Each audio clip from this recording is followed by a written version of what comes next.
మరి ఇక్కడ మాత్రం భిన్నంగా టీఆర్ఎస్ వాళ్ళు కూడా నేను పళ్ళకు పాలాభిషేకం. ఎందుకు పళ్ళకు పాలాభిషేకము? పైసలు ఇవన్నీ సొమ్ము ఒకటిది సోకొకటిది అనే విధంగా టీఆర్ఎస్ వ్యవహారం నడుస్తూ ఉంది. అధికారులు కూడా టీఆర్ఎస్ కు సపోర్ట్ చేస్తున్నట్టే వ్యవహారం కనబడతా ఉంది. ఈ విధంగా పోతే రేపు లోకల్ బాడీ ఎన్నికల్లో నష్టం జరుగుతుంది. కాబట్టి అధిష్టానం ఇప్పటికైనా కూడా గుర్తించుకొని కాంగ్రెస్ నాయకుల ద్వారానే సంక్షేమ పథకాలు ప్రజల్లోకి వెళ్తే కాంగ్రెస్ కు లబ్ధి చేకూరుతుంది తప్ప ఈ సోదరి మనం చెప్పినట్టు 14 వార్డులో మాత్రం ఒక్కటి కూడా కాదు. కానీ ఒకటే చెప్తా ఉన్నా, సరే మీ ఎమ్మెల్యే మీద మీకు అభిమానం ఉంటే మీరు పాలాభిషేకం చేసుకోండి. కానీ పైసలు ఇవన్నీ ఏ ప్రభుత్వం ఇచ్చింది? పైసలు రేవంత్ రెడ్డి గారు ఫోటో పెట్టుకొని మీ ఎమ్మెల్యే గారు ఫోటో పెట్టుకొని పాలాభిషేకం చేయండి. అంతేగాని కేసీఆర్ ఫామ్ హౌస్ నుండి పైసలు ఇచ్చినట్టు, మీ టీఆర్ఎస్ పార్టీ ఖజానా నుండి పైసలు ఇచ్చినట్టు మీరు చేసుకోవడం ఇది మంచి పద్ధతి కాదు.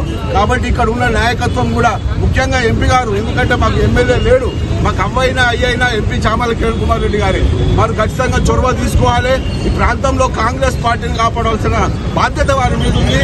ప్రజా సంక్షేమ పథకాలు కాంగ్రెస్ పార్టీ నాయకుల ద్వారానే ఇక్కడ డిస్పోజ్ అయితే కాంగ్రెస్ పార్టీగా లేదు.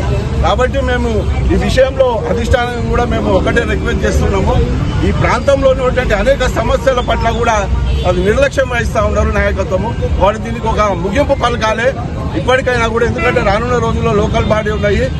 10 సంవత్సరాలు టీఆర్ఎస్ ప్రభుత్వంలో ఒక డబుల్ బెడ్రూమ్ ఇవ్వలేని ప్రభుత్వము, ఒక ఇందిరమ్మ ఇల్లు ఇవ్వలేని ప్రభుత్వము, ఒక పెన్షన్ ఇవ్వలేని ప్రభుత్వము, ఒక రేషన్ కార్డు ఇవ్వలేని ప్రభుత్వము ఈ రోజు కాంగ్రెస్ గవర్నమెంట్ ఇచ్చిన పథకాల ద్వారా వాళ్ళు పాలాభిషేకాలు చేసుకుంటా ఉన్నారు. టీఆర్ఎస్ నాయకులనే కాదు, మిగతా వాటిలలో కూడా సమస్యలు ఉన్నాయి.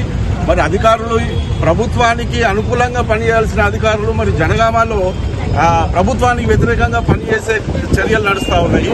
ఇప్పుడు టీఆర్ఎస్ ప్రాతినిధ్యం వహిస్తున్నటువంటి కౌన్సిలర్లకి 200 చిల్లర ఇల్లు శాంక్షన్ చేసింది. మరి అదే కాంగ్రెస్ వార్డులో ఉన్నటువంటి కౌన్సిలర్లు ప్రాతినిధ్యం వహిస్తున్న వార్డులలో 93 వరకే ఇచ్చారు. అంటే ఇది కాంగ్రెస్ ప్రభుత్వమా టీఆర్ఎస్ ప్రభుత్వమా అర్థం కాని పరిస్థితి ఉంది. ఇక్కడ మా నాయకత్వం ఏం చేస్తా ఉంది? ఇప్పుడు ఈరోజు పేపర్లో కూడా చూసినాం, పొద్దున ఏదో పంపకాలు జరిగినాయి, నీకింది నాకింది అని చెప్పి. మరి పత్రికల ద్వారా అవి చదువుతా ఉంటే నిజమేమో అనిపిస్తుంది. మా నాయకుల అసమర్థత వల్ల ఈరోజు కాంగ్రెస్ కౌన్సిలర్లకు కావచ్చు, గ్రామాలలో సర్పంచ్లకు కావచ్చు, జెండా మోసిన కార్యకర్తకు అన్యాయం జరుగుతూ ఉంది. రేపు లోకల్ బాడీ ఎన్నికలు ఉన్నాయి.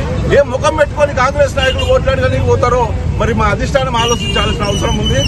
ఏ నాయకులైనా కూడా కాంగ్రెస్ కౌన్సిలర్ల ద్వారా కానీ, కాంగ్రెస్ సర్పంచ్ల ద్వారా కానీ ప్రభుత్వ ప్రజా పథకాలు వారి ద్వారా అందితే కాంగ్రెస్ పార్టీకి ఓటు బ్యాంకు పెరుగుతుంది, మేలు జరుగుతుంది కూడా నేను విజ్ఞప్తి చేస్తాను. Thank you.